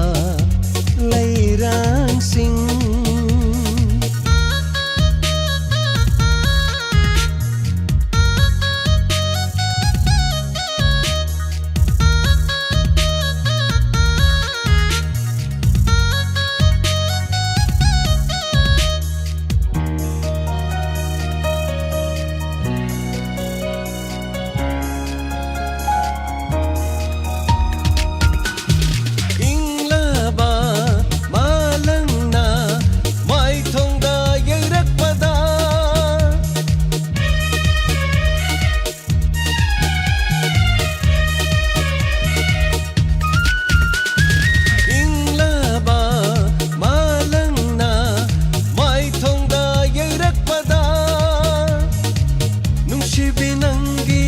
Jainaraba Hazin bangamdraba lamhela shamlangna Kungjin kiba nungsi mai thongdo Amoy hona ningki jay Ningsing halli tam horabi mahapu Ningsing halli tam horabi mahapu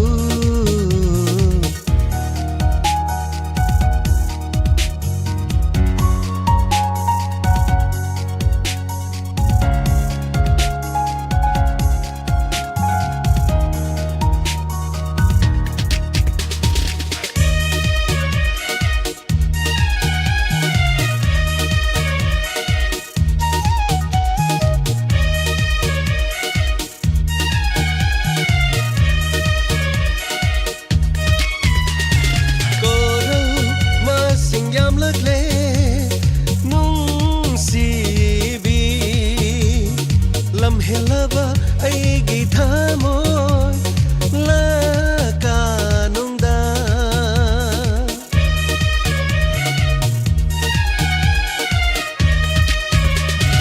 ꯀꯣꯔꯧ ꯃꯁꯤꯡ ꯌꯥꯝꯂꯛꯂꯦ ꯅꯨꯡꯁꯤꯕꯤ ꯂꯝꯍꯦꯜꯂꯕ ꯑꯩꯒꯤ ꯊꯃꯣꯏ ꯂꯀꯥꯅꯨꯡꯗ ꯌꯦꯡꯂꯤ ꯅꯨꯡꯁꯤꯕꯤ ꯅꯪꯒꯤ ꯃꯥꯏꯀꯩꯇꯕꯨ ꯀꯧꯔꯤꯕꯣꯏ ꯅꯤꯡꯉꯤ ꯆꯥꯅꯕꯤꯅ ꯌꯦꯡꯂꯤ ꯅꯨꯡꯁꯤꯕꯤ ꯅꯪꯒꯤ ꯃꯥꯏꯀꯩꯇꯕꯨ ꯀꯧꯔꯤꯕꯣꯏ ꯅꯤꯡꯉꯤ ꯆꯥꯅꯕꯤꯅ ꯌꯦꯡꯂꯨꯔꯒ ꯊꯃꯣꯏ ꯑꯁꯦ ꯂꯥꯡꯇꯛꯅꯍꯜꯂꯤ ꯅꯤꯡꯁꯤꯡꯍꯜꯂꯤ ꯇꯝꯍꯧꯔꯕꯤ ꯃꯍꯥꯛꯄꯨ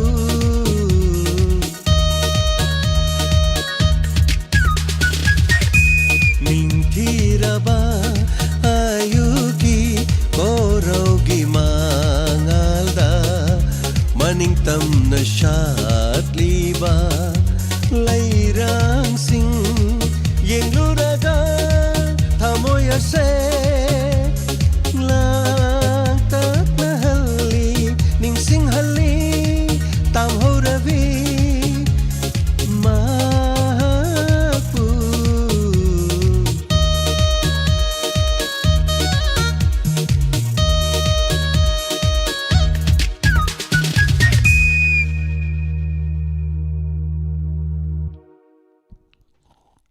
Thank you so much. Thagachari Hana Tabiri Sing Punamak. Sanduk Chariba Thorum 90.0 Megas Latuk Charibo Radio Gitorumni. Channel Simaki Loinana Diamond TV gi viewers Madi listeners Singi Makanaba Thorum Mahing Tamjari Guest artist Kanamati Yaude Manipur gi Sangnai Kanagumba mata yaude aigi sangnai ba hargede gidi maibel sing chechal sing mayam panumangni aduna thorom da nungsi biba call to ba yau biba call to ba yau da ba ta ba de yau biba saruga biba channel se nungsi ba punamak lapiu adomadong gi khongya gi phulamam tabiramaga ngai ngak tang lebiramaga achin ba thogai lerebasu Ado maksat pi khibada kaisu kaiba leite mapung ban biu kanagum amata barton tawjadi chinna chin hai hoina haijari basini barton amata su namde aduga barton amata su minister MLA afawba artist kanam yaude aduna aigidi maibel sing aduga chechal laiberi maru mapang singna kano ngaktani haitare Guest ngakani adana pangthok jagador batharom phomsidagi cheichal sing mayamna haitare laga na khoina maming ihalaga che machet ta pahelaga thadaro ane thadaraga dudagi anihom lokhalaga thorom tok jagadam em leite aduga sairing tening ba monologue tawning ba tawara khaidoga tawjabagi tanja sudum bijagani tawbagi di January da lakhrabani na February da mu lakpase Adong sada basudum yawnei amazing natabani ni mungi thogai mayam leibasu haitare adubu ponomak sing mayam support tobiu haibo from so haijari sinjari basi tabiri badongini yengbiri badongni damaktan wari tabiri basing madam Ronita tension jam leibiru na wari ni khalaga wari dugi manung du dang aktang ungoga leibiro aduga wari lora kana mu kauthopio nongodi nungai tabane wari siko Adana Thagachari Danajit advertisement taruk lak sure hai koi de mohulakte maram de aigi de ain thabani nako ado advertisement de mala ise advertisement amutang laba advertisement de scheme haitare makhai ma scheme khoi de la eb ani mai ben sing di sum yeng amaga advertisement la amaga next taw haita dana advertisement adum yeng leidana tayai ga loi thoma yaw jan Tagachari madam thank you so much sanjarbam tombisna oda oja jenta heng lakani hairi kamai lakadoino